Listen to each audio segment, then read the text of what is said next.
Vous avez dit dans une interview, vous dites la France, premier pays de pédophilie. Oui, je le pense, oui. C'est-à-dire, c'est Pédoland.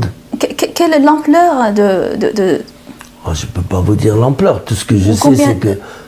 Combien d'enfants concernés ou combien de Mais déjà, il faut savoir combien d'hommes on a en France. Et après, je vais dire au moins un tiers des hommes français sont des pédophiles. Ah, et il y a des femmes aussi, oui. Ah oui, facilement. Mais il n'y a que ça en France en ce moment, on voit que ça. Et on est en train d'enseigner la pédophilie aux enfants maintenant à l'école. On leur apprend à faire l'amour à l'école, au début, à l'âge de 4 ans, 5 ans. Et après, à l'école, on va leur enseigner le Kama Sutra, hein, au lieu de leur enseigner la littérature française ou autre. Non, Kama Sutra. Le Kama Sutra, c'est indien. C'est des positions qu'on prend en faisant l'amour, le sexe et tout. On leur montre des sex toys, là, des godemichés et tout. On leur dit, voilà, servez-vous de ça, des capotes, des préservatifs. Mais est-ce que les enfants, ils ont besoin d'entendre ça ou de voir ça? Merde, moi, quand j'avais 5 ans, moi, je jouais au billes. On s'amusait avec des noyaux d'abricots hein, pour s'amuser. On faisait des courses ici. Mais jamais on parlait de sexe à l'âge de 5, 6, 7 ans. Mais c'est de la folie, ça. Qu'est-ce que vous voulez, les parents, là? Moi, j'en ai rencontré plein dernièrement dans une conférence que j'ai faite à côté de Toulon. Mais les parents, ils sont désespérés. Ils veulent partir, quitter la France. Mais ailleurs, c'est pareil maintenant. Cette politique, elle est adoptée partout. En Espagne, au Canada, au Portugal, partout dans toute l'Europe. C'est monstrueux ce qui se passe. C'est monstrueux. Alors maintenant, il y a quand même des résistances. Par exemple, Macron, il a envoyer des ambassadeurs en Afrique noire, ambassadeurs LGBT, c'est-à-dire pour prôner et mettre en valeur l'homosexualité. Mais les Africains, ils n'en veulent pas.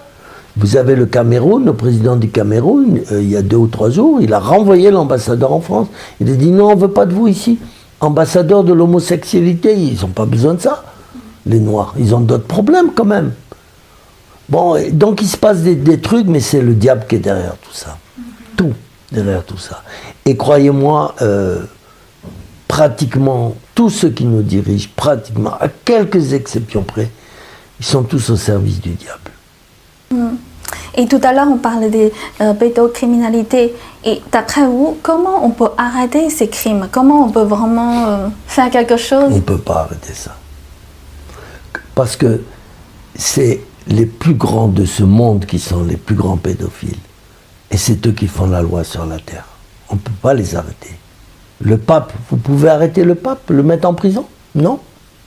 Et pourtant, il y en a des pédophiles au Vatican, il le sait, il travaille avec eux, il dit rien.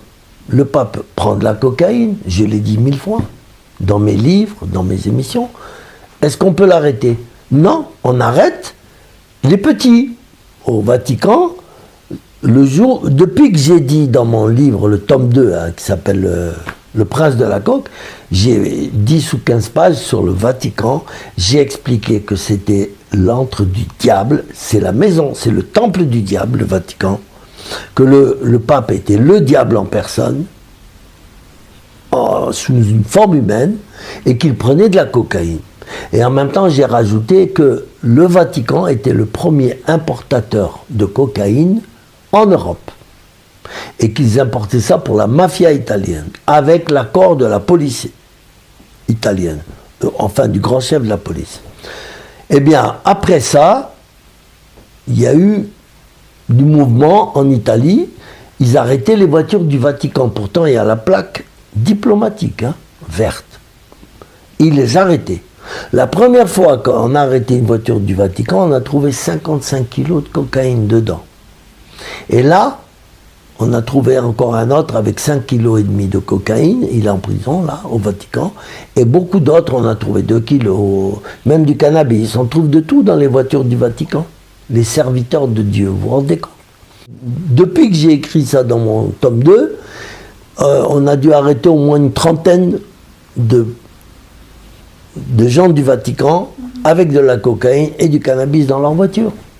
Maintenant, la police c'est pas seulement en Italie qu'on les arrête, même en France, on les arrête à la frontière, parce qu'ils vont la chercher ailleurs, et puis ils passent avec ça. Ils pensent qu'avec la plaque diplomatique, ça va bien se passer. Mais maintenant, les douaniers, ils sont au courant, ils arrêtent les voitures du Vatican.